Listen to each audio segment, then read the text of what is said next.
Welcome back to another edition of Inside Loveland Tigers Athletics here on lovelandtigers.org and ESP Media powered by Sidearm Sports. My name is Jason Griefer. Once again, Loveland Athletic Director Brian Conatser, kind enough to give us some of his time and give us his thoughts on his fall programs to this juncture. Brian, good to have you back here on the podcast once again. Let's jump right into it here. And let's start off with the cross-country teams. As we saw most recently, the girls defend their namesake invitational by winning the Loveland invite and the boys finishing second. So we're doing well there, followed up with top 10 finishes up in Mason. We've got a couple of big events coming up here on the next couple of weeks here. On the 25th, we have the Loveland Sunset Invitational. So we'll get into that here in just a moment. But also want to get your thoughts on a pretty big road trip, so to speak, that the cross-country teams are taking this coming week. Yeah, it's what an opportunity it is for these cross country teams. I mean, both of these teams are ranked in the state. I think the girls' team's ranked in the nation right now. And the trip we have coming up is, believe it or not, Jason, we're going out to California to compete in the 40th annual Woodbridge A6 Classic. So what an opportunity for this group. It's out in Irvine, California. So leaving on Friday morning, early morning, I think somewhere around 4:30 in the morning, these kids are flying out, coaches are flying out and arriving in California, and they're going to compete in this classic. And what an opportunity. You have over 400 schools competing in this race. Ours is the elite race. It's going to be on Saturday evening, and it's under the lights. We're the only school representing Ohio. But pretty much, almost all the states around the nation, there's at least one team from each state. So we're thrilled. A lot of planning went into this. I'm going to throw out a big shout out to Coach Nestor. He's done an outstanding job, and a really thank you to our school board and central office for permitting these kids this type of opportunity. So really excited for them, and I know they're super excited. It's the buzz around here right now on that team. So we can't wait to get out to California. Yeah, really unique opportunity there. But then we'll come back home on the 25th and get set for the Loveland Sunset Invitational, not the sunrise, the sunset. So a unique opportunity for the runners there. Take us through kind of behind the scenes, kind of the logistics of the event, how the execution of it is to this point, how we expect things to go once we get going on Saturday night on the 25th. Yeah, so the Sunset's a little bit different than our invite. Our invite is definitely our signature meet that we have. A lot of things going on, a lot of teams. In our Sunset, it's a smaller venue. It's held here on our campus rather than Home of the Brave, much like our invite. But it's a great vibe.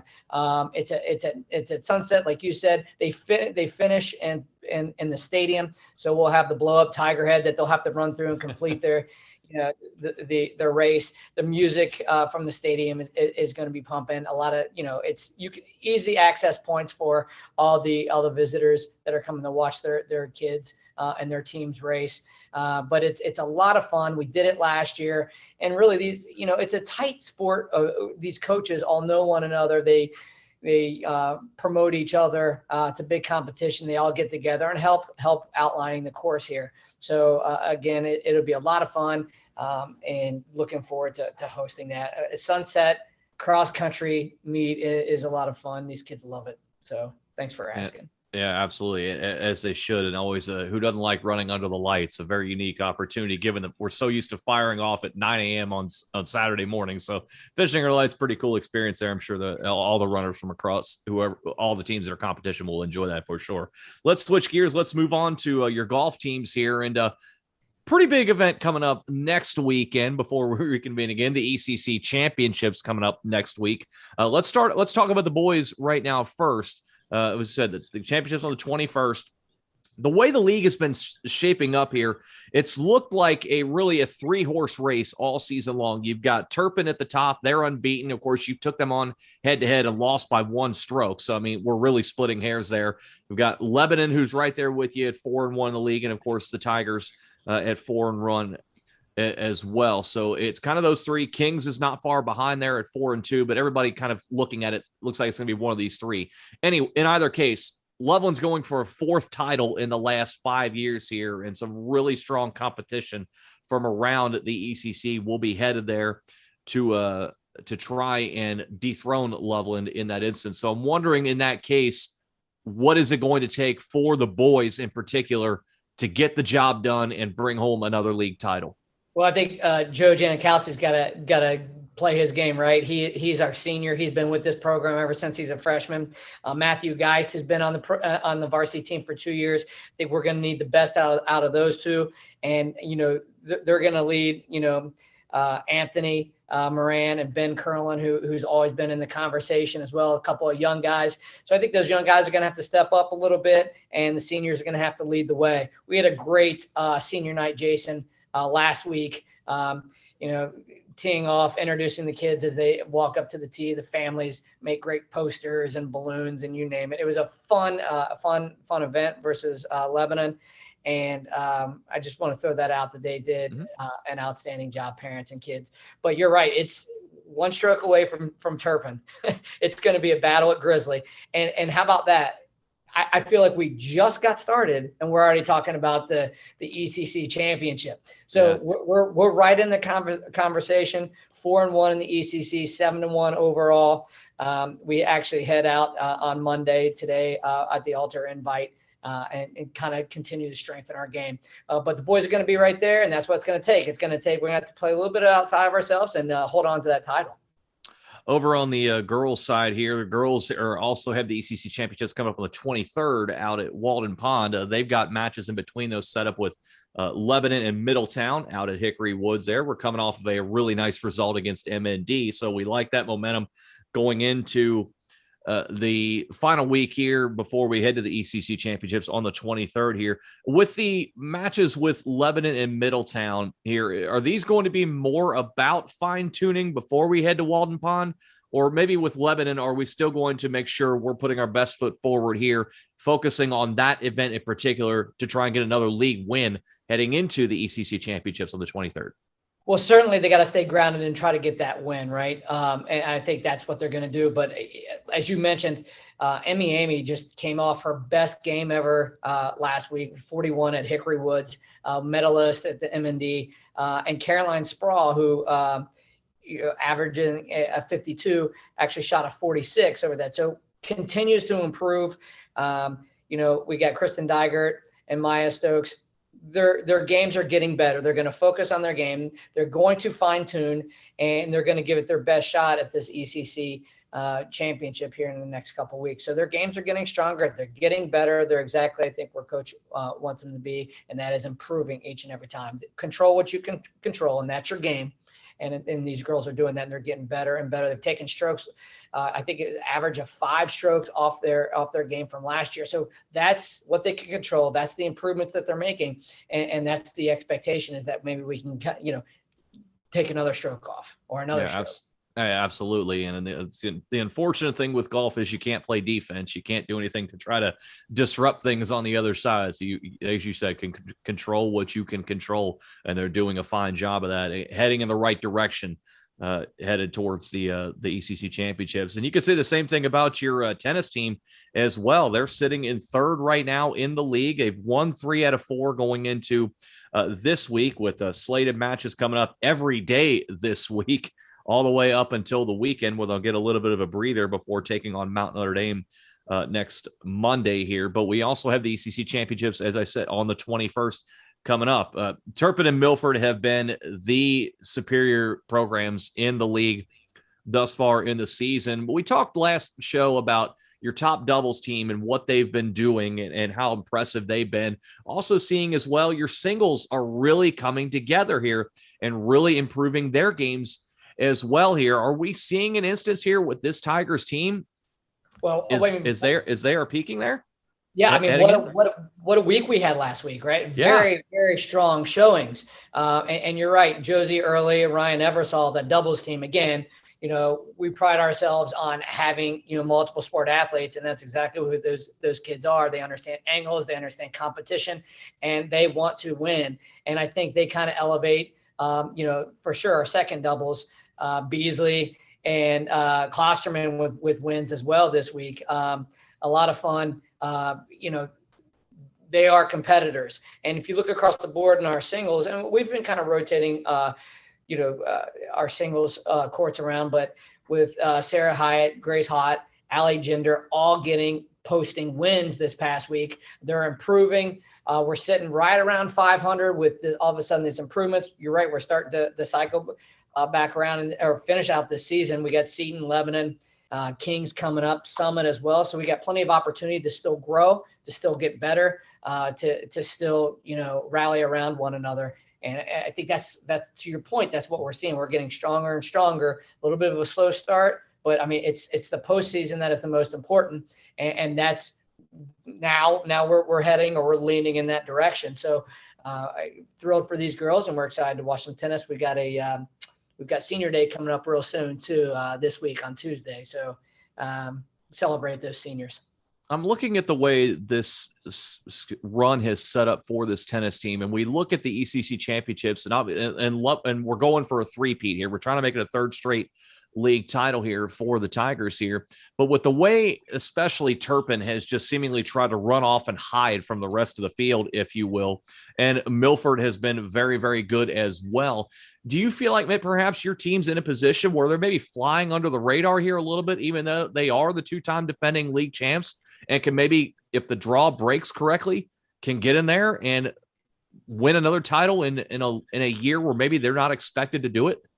Yeah, I think we're a little overlooked, and I think our girls are getting stronger, and I think they do welcome that competition, and they thrive on getting to the postseason. So I think we're going to see something, Jason. I think these girls are ready.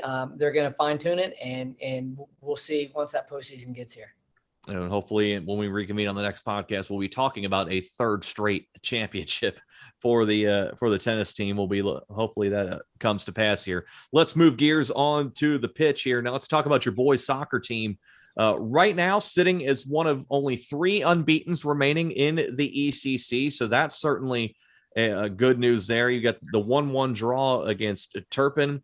You've got the win against Milford there, wrapped around a couple of tough GMC results against Sycamore and Fairfield. So, and we talked about in the last show, the non-conference schedule has been brutal thus far, but it gets you battle tested for sure for league play. And what an opportunity coming up this week here. You've got a match against Little Miami on Tuesday, but also a really good shot on Thursday against Kings to really announce your presence as an ECC contender there. And I'm wondering, looking at the team thus far and kind of the way things have shaken out here, an interesting defensive strategy I've noticed in looking at the numbers, and that we've seen both keepers, Sean Hollenkamp and Dylan Schwinn, seeing a bit of extended action, which is a different kind of strategic move. We don't normally see that from a lot of programs employing both keepers there, usually just stick with one and right off from there. What's been, from what you've seen or maybe talked to the coaches, their mindset behind this strategy of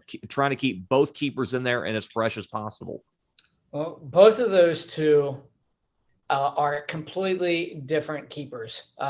They have different styles. So I think it kind of keeps, our opponent on their toes, knowing what the strategy is going to look like. I mean, they definitely, they have to prepare for both of those keepers. So that is the bonus, and, again, you mentioned the Sycamore and the Milford goal. I'm thinking about just the games we've just recently played. And it really comes down to, maybe we had a keeper that was, out of place. They scored a quick goal. We didn't see it coming. We adjusted. And like with Sycamore, it was 3 bang, bang, bang, back goals. And then, you change keepers, you change some things around, and it's a different second half of the game. But, statistically on the offensive side, we don't really have any true leaders. Maybe we might have some assists on the other side. So we are definitely assisting, we're crossing the ball in, we're taking shots, we're pressuring. We are just not finding the back of the net. But with Milford, we had a couple, shots right at the beginning of the second half, put it in, put a penalty kick, put that in as well. So we were able to come out victorious on that. So everything's there. It's a unique 2-keeper system that people have to prepare for. Our offense is starting to come together. We just got to put it in the back of the net. Pressure, and just put it in the back of the net. when you look at the way things are shaping up, as you said, it seemed to intimate there strategically, you're not far off offensively. Can you look at a stretch coming up here, particularly starting with Little Miami on Tuesday, to where you can say, boy, if we just get one or two in, that can open the floodgates. And from there, we can start putting the ball into the back of the net ahead of the match against Kings. And then obviously towards the back half of the ECC schedule. Yeah, we've always had guys that could score very easily over the past 3 years, right? And we're trying to find that right now. We have plenty of opportunity. We've got corner kicks, we've got plenty of sets, corner kicks, we've got throw-ins, we've got crossing, we've got all that. We just got to find that score. And I think you're right. This is going to give us a good opportunity with two ECC teams we face this week that, we keep practicing. And if we start to hit those, I think you're going to see that confidence rise, and then we can start to take that in that following week. Over on the girls' side, this is a very tightly compacted ECC thus far. Granted, we're only 2 matches in, but nevertheless, unbeaten in the league, 1-0-1 off a tie against Milford back on the 7th here, and a win against Turpin, 2-0 back at the end of August here. But we're really going to hit the meat of our schedule here, coming up with 6 straight league matches coming up here. 5 unbeatens in the league right now, including Loveland, of course, and also Kings. You're going to see Kings this coming Thursday. So again, another opportunity. And this seems like this coming couple of weeks here is going to be the separator as far as who's going to contend and who is going to fall off. And of course, we know the prowess of the program here. We're looking this year for a 5th title in the last 6 years. Are we looking at this next coming stretch as business as usual for this team? Or are they also seeing the fact that given that we're having so many league matches back to back to back, there's a lot more to these next 2 weeks? And there is. I mean, we've got to continuously improve our offense. Our defense, it's a solid defense. Ava Dudek has 6 shutouts already this year. We've got some very strong defensive players led by Sofia Kapsakavich, who's doing an incredible job. And we have the opportunity. It's almost mirroring the boys. I can't tell you on Saturday when we played Sycamore, I can't tell you how many sets we had with throw-ins and corner kicks. That ball must have hit the upright and cross. I couldn't even count how many times it hit it. But it just bang, bang, bang. And then finally it started to go in a couple times. But that's almost kind of what it looks like day in and day out with each of these plays that we're seeing. So, the girls are there. We got Brooke Hatfield, who's, I think she's on the leaderboard for assists or very close top it. We're getting the ball interior. We just got to make sure that we are, putting the ball in the net a little bit more. And I think heading into this ECC, getting that confidence level up on our offense to match our defense, we're going to be just like we are. We're going to be a threat whenever we walk on any field.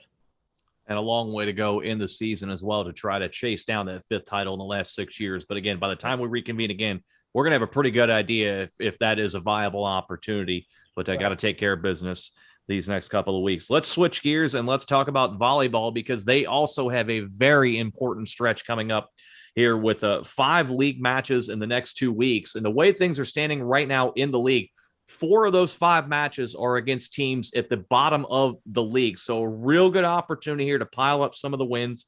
You look at some of the numbers individually. Audrey Planner leads the ACC in aces with 27. Faith Doherty is 3rd in assists with 242. So offensively, we're doing what we need to do here. I'm wondering, though, with the schedule set up the way it is, as I said, 4 of the 5 teams you're going to see are at the bottom of the league. Are the coaches looking at these next 5 matches and saying we have to go at least 4-1, if not 5-0, if we're going to try and somehow chase down Lebanon at the top of the league? Well, I think we absolutely have to. We've another leader on the board, Kylie Ecker, with 330 passes. So to your point, our offense is strong, but we're taking, like Little Miami took us. We went all the way to 5. It's a game we think we should have had. They got it from us. They took that, and that's the way it was. Turpin, we had Turpin, and we let Turpin get away from us. We were up 2 games. We were up 19-17 in the third game, and they came back and they took the 3 out of 5. So we're there, we're competing. We just got to finish. We got to take care of business. And I think that's what these games are. Go in there, dominate, continue to be, improve upon your offensive skills, and just, we got to win these games and give ourselves a shot once we cycle back through that. We're in the top half of the bracket. It can also help improve your postseason seeding as well if you're able to take care of business. Again, beat the teams you should beat, and a real good opportunity to go against some of that competition the next couple of weeks. Let's move on here, and let's talk about your football team here. And boy, I got to tell you, Brian, it's been a little tough the last couple of years talking about the football team because they've not had it easy. However, these last 2 weeks, for my money, they have really turned the corner. We go back to the absolute thriller against Turpin, in which Turpin winds up getting the win 38-34, but this was a vastly improved Loveland team that came for a fight from the get-go. And I thought, in watching that game, outfought Turpin most of that game. And then they finally get the reward this past week with a blowout win against West Claremont, 49-20. You do that on the road, so that's even better in that perspective. But we've also seen the emergence, if not the eruption, of your quarterback, Luca Aquilino, in what he's done the last couple of weeks. He's thrown for nearly 500 yards. He's run for nearly 140, and he's accounted for all 12 of your touchdowns the last 2 weeks. You're going to get Milford coming up this Friday. They had a very nice win over Turpin this past weekend. But I'm wondering what you've seen in Luca's play the last couple of weeks, and also what have the coaching staff said about the way he's been able to lead this offense where all of a sudden they're putting up points with anyone in this league. Yeah. The stat you don't see is what a leader Luca is off the field. I mean, it was something that, this whole offseason, I mean, everyone has rallied around him. He is the heart and soul of this program as far as players go. And they run faster because he's there. They lift harder because he's here. I mean, he's just that type of kid, that type of leader. He's a very special athlete. And, he's got some weapons around him, offensive line, they put in the time. They're big. You got Ethan Lund, who's a player. Cam Delaney's made some catches. Bailey Jackson, explosive player on the offense and defensive side of the ball. We started a running back this past week, sophomore, Colton Endicott, who, he rushed for 4.2 yards a carry. So not only that, but on the defensive side of the ball, you're seeing them swarming, you're seeing them wrap up, you're seeing them take a stand. It was really a coming out party for us at Turpin. We really thought we should have had that game. We thought we let it get away, but hey, that comes with it after, like you said, it's been kind of hard to talk about this team, but I see it coming. I saw it coming. It was like a wave coming in the shore. Now it's a tidal wave statement that we had this past week. We've got special teams kicker Logan Farnsworth, who's making every extra point. So all these three phases of the game are starting to come together, and it started with Luca. So I think, with those stats that we're seeing, he's not, he's the type of a kid where he moves around in the pocket, so he disrupts, defensive strategies, and he just doesn't tuck the ball and run. He's not afraid to take a hit. He's not afraid to be patient. He waits. He sees things that a typical high school kid might not see. And instead of taking the run for 5 yards, he's making a pass for 12 yards on a comeback with, and now we get the first down and we survived to play another game. And like I said, just nice having some explosive players. Credit to Coach Cruz and his staff.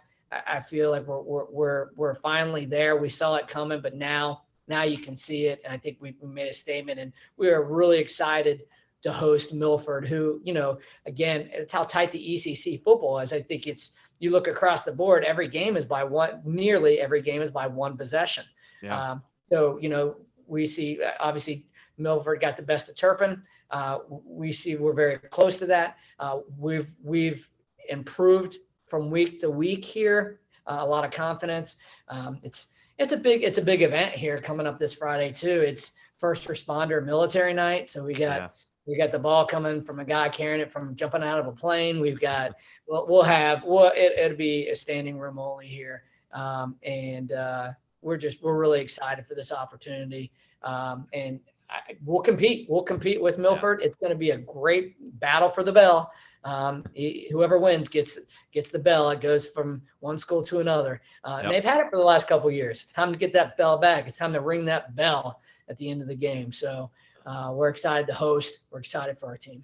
Yeah, a really, really big opportunity there against Milford. And we also, just to peek ahead a little bit of the schedule, you've got a road trip to Little Miami and a homecoming against Walnut Hills on October 1st. Those are two very winnable games after the Milford game. So the turnaround is really there. And as we're wrapping up here, Brian, I got to tell you, and we were there watching the Turpin game. And of course, Coach Cruz being a Turpin Hall of Famer, I was openly wondering as that game was going on, if you were able to pull that game out, if they were going to boot him out of the Hall of Fame there, because they came in. And like I said, I really thought for the majority of that game, Loveland outfought Turpin. And I think a lot of folks on paper might not have believed that going into that one.